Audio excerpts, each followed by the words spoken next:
नमस्कार, मैं राकेश गोरा आज आपके लिए लेकर आया हूँ MSc final year gift number का पेपर एडवांस क्वांटम मैकेनिक्स का लेक्चर नंबर 10th जो कि हम पीछे पढ़ रहे थे स्कैटरिंग थ्योरी नाम की यूनिट उसका ही एक टॉपिक है। और वो टॉपिक आज हम पढ़ने वाले हैं लिंगमान स्विंगर इक्वेशन। तो देखिए लिंगमान स्विंगर इक्वेशन क्या होती है। तो लिंगमान स्विंगर इक्वेशन को पढ़ने के लिए सबसे पहले हमको कुछ बेसिक्स आना जरूरी है।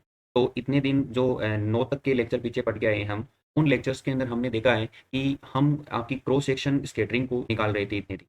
तो क्रॉस सेक्शन स्कैटरिंग को निकालने के लिए हमने कुछ पार्शियल वेव मेथड को यूज किया था।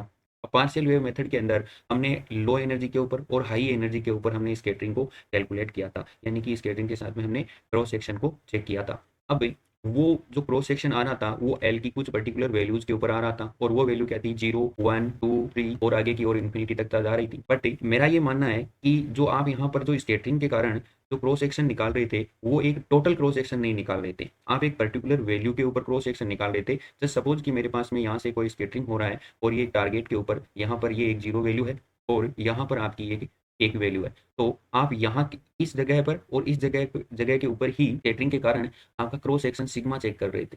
बट स्कैटरिंग तो यहीं पर हुई थी, यानी पार्टिकल तो यहाँ पर भी एग्जिस्ट करते हैं। तो आपने यहाँ वाली इस जगह के ऊपर आपने क्रॉस सेक्शन सिग्मा को नहीं चेक किया। अब हमको क्या करना पड़ेगा भाई, अब हमको यहाँ पर इस जगह के ऊपर क्रॉस सेक्शन स्कैटरिंग के कारण क्रॉस सेक्शन को चेक करने के लिए हम क्या करते हैं, हम यहाँ से यहाँ तक क्या कर देते हैं भाई, इंटीग्रेशन कर देते हैं। अब इंटीग्रेशन के कारण जो भी इक्वेशन बनती है उस इक्वेशन को हम क्या कहते हैं भाई, लिंगमान स्विंगर इक्वेशन कहते हैं। देखो मैं दोबारा रिपीट कर देता हूँ इसको। मैं क्या कहता हूँ कि इतने दिन हम पार्शियल वेव मेथड को यूज करके क्रॉस सेक्शन को चेक कर रहे थे एक पर्टिकुलर वैल्यू 0 1 2 3 के ऊपर। अब 0 से 1 के बीच में भी कुछ पार्टिकल्स एग्जिस्ट करते हैं, उन पार्टिकल्स को हम इतने कैलकुलेट नहीं कर रहे थे। तो उनको कैलकुलेट करने के लिए हमको क्या करना पड़ेगा, यहाँ से यहाँ तक का एक इंटीग्रेशन करना पड़ेगा, और उस इंटीग्रेशन के कारण जो इक्वेशन आएगी उसको हम क्या कहेंगे भाई, लिंगमान स्विंगर इक्वेशन कहेंगे। वही बात मैंने यहाँ पर जो नीचे थ्योरी लिखी है उसके अंदर कही।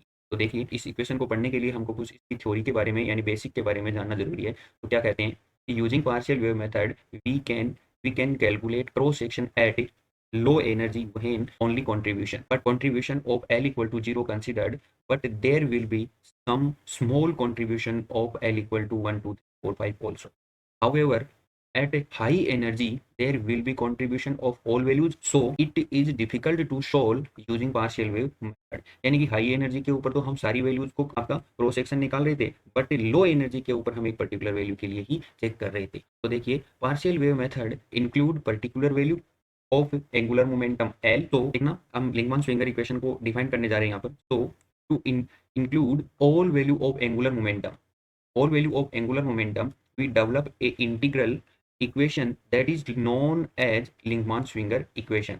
क्या कहेंगे भाई, हम एक पर्टिकुलर वैल्यू के लिए, या फिर मैं कहूँ कि आपके पास में जब L इक्वल टू 0 की टर्म और L इक्वल टू 1 की टर्म है, इनके बीच में जो पार्टिकल स्केटर्ड होंगे उनके लिए हम क्या निकालेंगे, एक वेव फंक्शन साई निकालेंगे। और हम क्या कह देंगे कि इस क्रॉस सेक्शन स्कैटरिंग के कारण हमने एक वेव फंक्शन निकाला है, और उस वेव फंक्शन साई आर के कारण जो भी इक्वेशन आएगी उस इक्वेशन को हम क्या कह देंगे, लिंकमान स्विंगर इक्वेशन कह देंगे। तो हम यहाँ पर कहेंगे if V R is target potential then using time independent Schrodinger equation. तो हम यहाँ पर टाइम इंडिपेंडेंट श्रोडिंजर इक्वेशन को यूज करेंगे। तो टाइम इंडिपेंडेंट श्रोडिंजर इक्वेशन क्या कहती है, डेल्टा स्क्वायर साई प्लस का 2 म्यू अपॉन एच का स्क्वायर टू ई माइनस का V are into psi equal to. तो ये आपकी क्या कहती है भाई, टाइम इंडिपेंडेंट श्रोडिंजर इक्वेशन इस वैल्यू को बताती है। तो आगे की ओर हम इसको सोल्व करते हैं। तो इक्वेशन क्या आ जाती है भाई, delta square psi plus 2 mu on H cut square into क्या आ गया भाई, ई माइनस का 2 mu upon H cut square we R. और क्या आ गया भाई यहाँ पर, इसको मैं बात की ओर लिख देता हूँ यहाँ पर, साई इक्वल टू 0। अब देखो मैं यहाँ पर इस इक्वेशन को किस प्रकार से सोल्व करता हूँ, डेल्टा स्क्वायर साई प्लस, अब मैं इसको क्या लिख देता हूँ भाई, इसको लिख देता हूँ मैं K square minus 2 mu V R on H cut square, और यहाँ पर इस साई को अंदर मल्टीप्लाइड करके लिख देते हैं, और यहाँ पर भी इसको ऐसे लिख देते हैं, इक्वल टू क्या लिख दिया भाई, 0 रख दिया।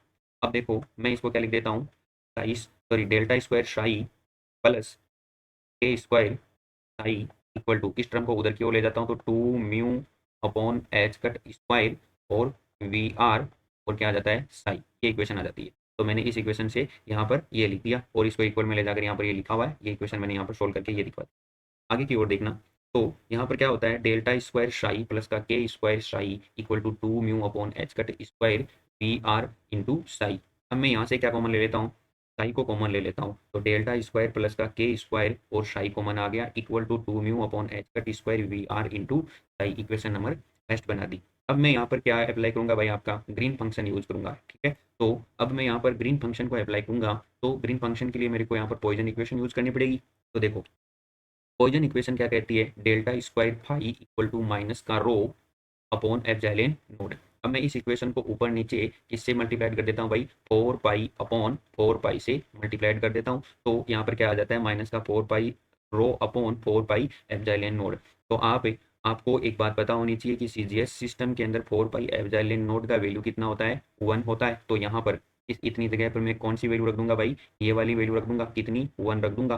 तो delta square phi equal to क्या आ जाता है, माइनस का 4 पाई रो। इक्वेशन कौन सी बना देता हूँ भाई मैं, यहाँ पर सेकंड नंबर की इक्वेशन बना देता हूँ। यहाँ तक आपकी बात क्लियर हुई होगी। तो देखो अब मैं क्या करता हूँ भाई, ग्रीन फंक्शन को रिप्लेस करता हूँ। So replacing it by green function r r prime. तो ग्रीन फंक्शन इसको यहाँ पर मैं अप्लाई करता हूँ तो क्या बन जाता है, ग्रीन फंक्शन बनता है delta square green function G r r prime equal to minus का 4 pi Dirac delta r r prime. Equation कौन सी बना दी मैंने, थर्ड नंबर की इक्वेशन बना दी। अब मैं सेकंड इक्वेशन का इस ग्रीन फंक्शन के आधार पर क्या लिखता हूँ भाई, सॉल्यूशन लिखता हूँ। तो मैंने कहा है कि now the solution of equation second is, इसका सॉल्यूशन क्या लिखेंगे हम, सॉल्यूशन लिख देंगे pi r equal to summation summation rho are prime और green function r r prime into ditto prime. ये इक्वेशन लिख दी मैंने फोर्थ नंबर की।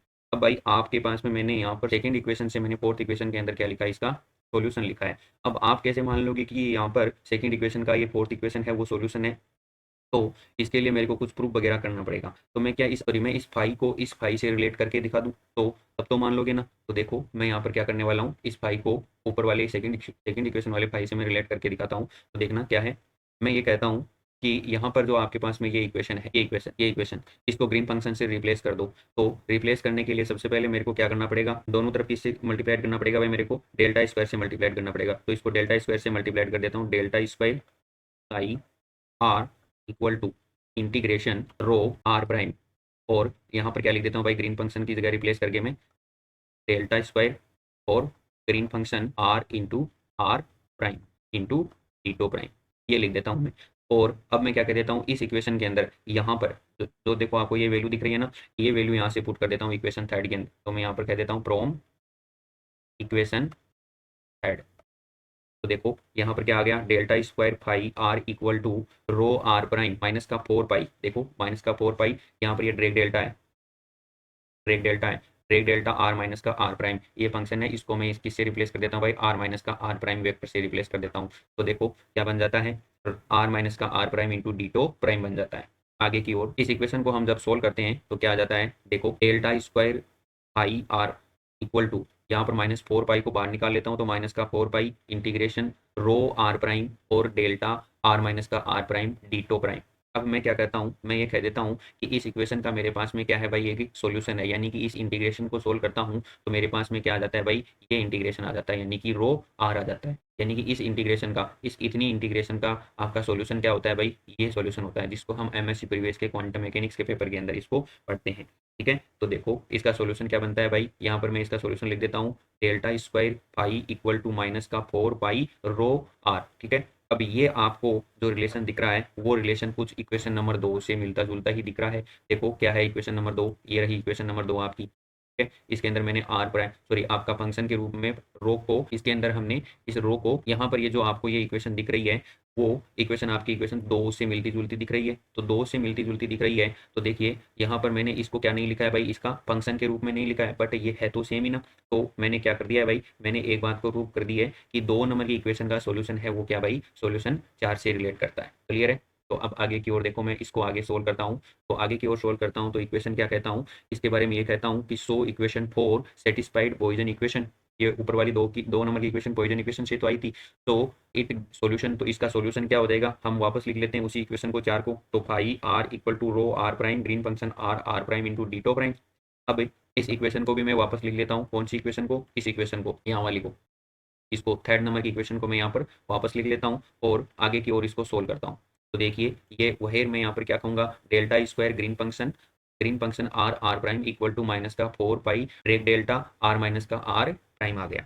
क्लियर है। अब मैं यहाँ पर सिमिलरली इसी के सिमिलरी मैं क्या कहूँगा भाई, इसी इक्वेशन के सिमिलरी में आपकी इक्वेशन फर्स्ट का क्या लिखूंगा, सॉल्यूशन लिखूंगा। इक्वेशन फर्स्ट का सॉल्यूशन लिखूंगा तो इक्वेशन फर्स्ट का सॉल्यूशन क्या बनेगा भाई, देखो सिमिलरली फ्रॉम इक्वेशन फर्स्ट, तो इक्वेशन फर्स्ट क्या है, डेल्टा स्क्वायर प्लस का के square into psi equal to 2 mu upon H cut square we are into psi है। तो ग्रीन फंक्शन से हम इसको क्या कर देते हैं भाई, रिप्लेस कर देते हैं। तो ग्रीन फंक्शन से रिप्लेस कर देते हैं तो हमारे पास में इक्वेशन क्या बन जाती है, हमारे पास में इक्वेशन बन जाती है डेल्टा स्क्वायर प्लस का के स्क्वायर ग्रीन फंक्शन। ठीक है, आगे की ओर देखो, यहाँ पर मैंने इसको रिप्लेस, यहाँ पर मैंने इसको रिप्लेस कर दिया किससे भाई, आपका डेल्टा आर माइनस का आर प्राइम से। और यहाँ पर ये मैंने यहाँ पर कॉन्स्टेंट को नहीं लिखा, अगर आप इसको लिखो तो ठीक है, ना लिखो तो भी ठीक है, कोई दिक्कत वाली कहानी नहीं है। तो देखो मैं इस इक्वेशन का सॉल्यूशन लिखता हूँ, then solution of equation first. तो इक्वेशन फर्स्ट का सॉल्यूशन किस प्रकार से आता है भाई, आपका इक्वेशन फर्स्ट का सॉल्यूशन लिख देते हैं हमें साई आर, यानी वेव फंक्शन है यहाँ पर ये, और इस वेव फंक्शन को लिखता हूँ मैं किस प्रकार से भाई, 2 mu upon H cut square, 2 mu upon H cut square v. यहाँ पर ये क्या है भाई, आपका टारगेट पोटेंशियल है, target potential v r psi r prime, और green function r r prime into ditto prime. ठीक है, अब देखो इसको आगे की ओर सोल्व करते हैं तो क्या बनता है।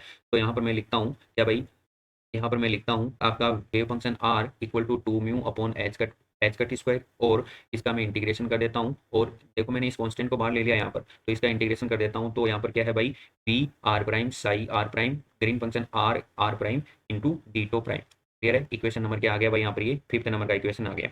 अब ये इक्वेशन नंबर फिफ्थ है, वो हमको कुछ यहाँ पर कुछ स्पेशल फिजिक्स को बताता है। क्या कहता है कि यहाँ पर इक्वेशन फिफ्थ के अंदर कुछ ना कुछ पोटेंशियल है।